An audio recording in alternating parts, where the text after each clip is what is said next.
ঈদের ছুটিতে প্রায় ফাঁকা হয়ে গেছে রাজধানী ঢাকা। কোথাও নেই যানজট কিংবা ভোগান্তি। নগরীর প্রধান প্রধান সড়কগুলোতে কমে গেছে মানুষের আনাগোনাও।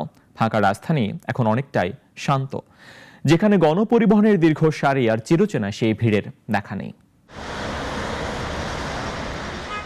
এ যেন অচেনা এক নগরী, নেই চিরচেনা জঞ্জাটের সেই দৃশ্য।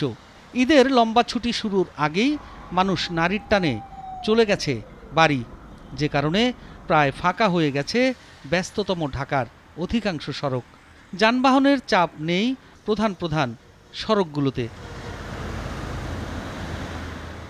সড়কে গাড়ির চলাচল কম, ফলে ঝামেলা ছাড়াই লোকজন স্বাচ্ছন্দ্যে গন্তব্যে যেতে পারছেন।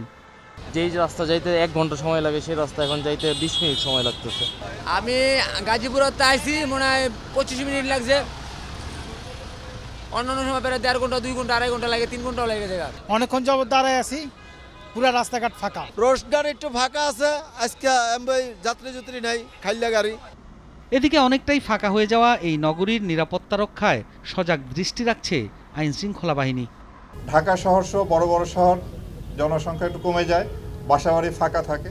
এই ফাঁকা বাসাবাড়িতে যাতে কোনো প্রকার চুরি বা দস্যুতা করতে না পারে, সেজন্য আমরা সজাগ দৃষ্টি রাখছি।